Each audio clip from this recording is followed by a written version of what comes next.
본격 민주당 관점 정치방송 바를정 다스릴지 시작합니다. 이준석이 드디어 탈당을 했습니다. 이준석 국힘 탈당, 당내 모든 정치적 자산 포기. 이준석이 정말 탈당할까 말까 꽤 남을 것도 같았지만 결국은 탈당을 감행했습니다.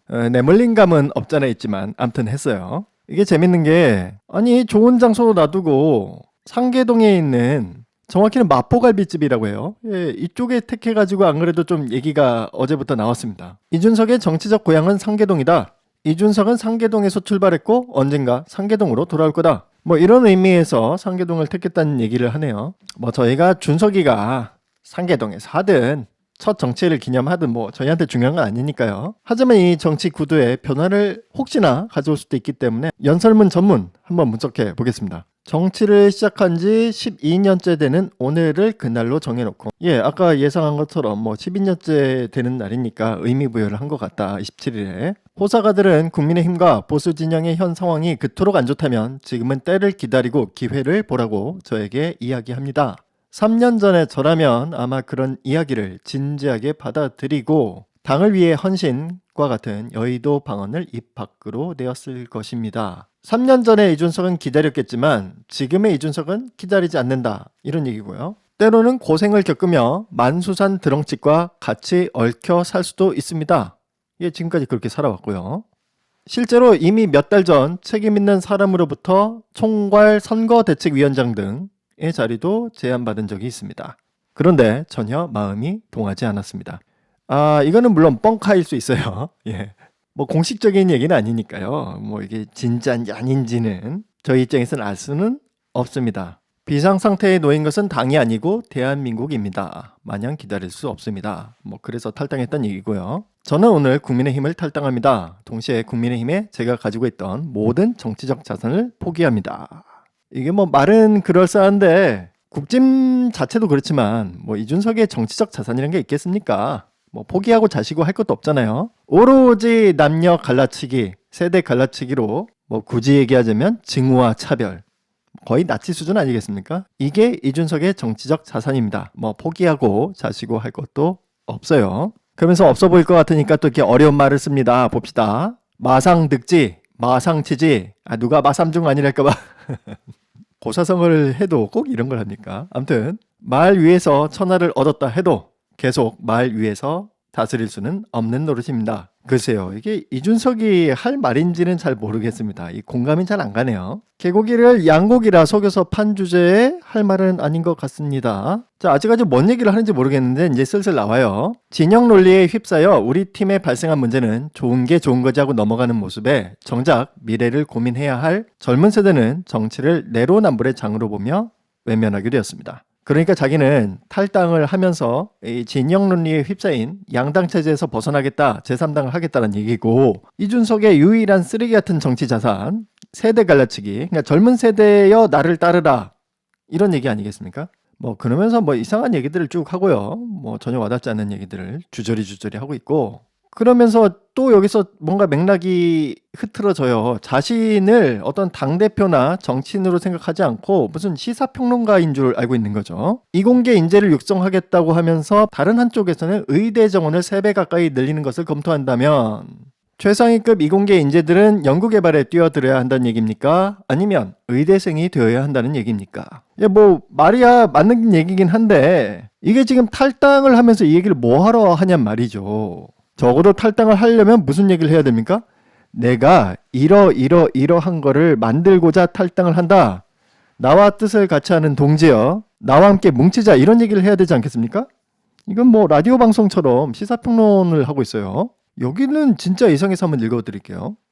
시사평론을 해도 이상해요. 저출산의 여파로 전방을 지킬 병사가 부족하다면 적극적인 감군 계획을 제시하는 것이 책임있는 정치의 모습일 것입니다. 전 이 얘기 듣고 머리가 띵했는데, 아니 북한도 있고 옆에 중국도 있고 옆에 일본도 있는데 적극적인 감군 계획이 아니라 월급을 높여서 모병을 적극적으로 해야 된다는 계획이 나와야 되는 거 아닙니까? 그러니까 제가 항상 이준석을 비판하고 비난하는 이유 중에 하나가 이준석이라는 캐릭터는 정치인으로서 뭘 해보겠다라는 얘기가 없어요. 이거는 적극적인 감금 계획이라니 나라를 이끌어갈 사람이 할 얘기가 아니죠. 그래서 뭐 막상 내용은 없고요. 그래서 뭐 이런 얘기로 마무리를 해요. 눈은 항상 높습니다. 그래서 봄은 항상 옵니다. 보름달은 항상 지고 초승달은 항상 차오릅니다. 앞으로 저만의 넥스트 스텝을 걷겠습니다. 그리고 마지막에 진짜 웃긴 얘기예요. 훗날 오늘의 제 약속이 상계동 마포 참숯갈비 선언이라고 위키 한자락에 기록될 수 있도록 견마지로를 다하겠습니다. 오류투성이 플러스 오른쪽으로 완전히 기울어진 일베스러운 위키 한자락에 뭔가 남는 게 자기의 인생 성공이라고 생각하는 어떤 일베 마인드. 아니 뭐 없어 내용이. 일단 궁금하지 않습니까? 이걸 다 읽고도 왜 탈당했는지를 모르겠네요.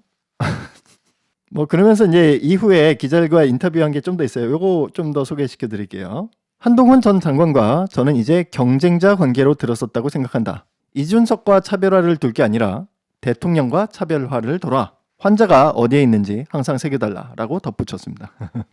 예, 제 코가 석자인데 뭐 누가 누구 얘기하는지 모르겠습니다. 아무튼 이렇게 이준석의 탈당은 공식화되었다. 아무런 메시지가 없다. 이렇게 정리해드리겠습니다. 예, 덕분에 민주당은 걱정할 이유 하나도 없겠습니다. 다음 소식입니다. 예, 어제 이 영상 보셨나요? 자, 꽃게.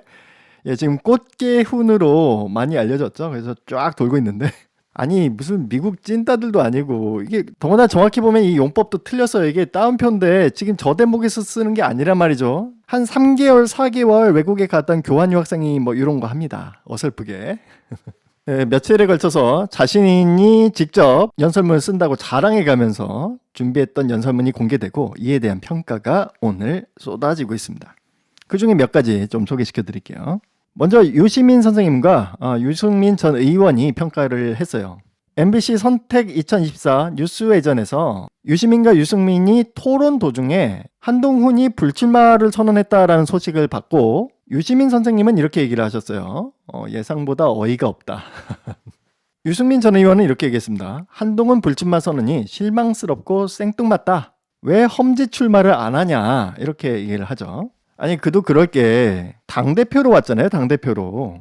그럼 이제 입법부로 왔다라는 얘기인데 입법부에서 국회의원을 안 하겠다는 얘기는 뭔가요? 뭐 많은 분들이 평가하신 것처럼 이건 쫄보 선언, 자기가 누릴 건 다 누리고 책임은 지지 않겠다. 왜냐면 유시민 선생님께서도 잘 지적하셨지만 지금 지역구에 나와서 한동훈이 이길 데가 별로 없거든요. 저는 어제 불출마 선언 보고 놀란 게 아니 강남에서조차도 자신이 없나? 이런 생각이 들었어요. 의석이 하나라도 모자른 국짐에서는 당연히 지역구로 나와야 되잖아요. 그러니까 일반적으로는 강남구 같은 데에 나와서 여유있게 선거운동해서 국회의원석 한 자리를 차지하고 그리고 전국 선거를 도와주는 이런 그림을 그리는 게 일반적인데 그거조차 안 했다. 그럼 한동훈이 왜 왔냐? 예, 어제 연설문에서 얘기한 것처럼 협박, 내 말 안 듣는 경상도 중진들 다 잘라버리겠다. 오직 이 목적을 보고 왔다라는 겁니다. 우리 민주당의 브레인 이철희 전 의원도 이런 얘기를 하셨어요. 한동훈의 취임 연설을 한마디로 정리하셨습니다.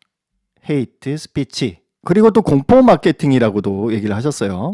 그러면서 뭐 공항에서 휴대한 펠로폰 네소스 전쟁사 제대로 안 읽은 것 같다. 포문으로만 들고 다닌 것 같다. 윤석열 정부의 3대 축이 검찰, TK 그리고 V2 김건희 여사인데 이 셋을 한동훈은 공격할 수 없을 것 같다. 한동훈이 신의 한수 혹은 신의 악수가 될 수도 있다. 이런 얘기를 하셨습니다. 자, 그리고 민주당의 이재명 대표도 한동훈에게 한방 날리셨습니다. 여당이 집권당이란 사실 잊지 마시길. 이재명 대표는 정권 견제하는 것 그리고 감시하는 건 야당 몫이라며 여당이 야당 견제하고 야당 감시하는 게 아니라고 지적했다.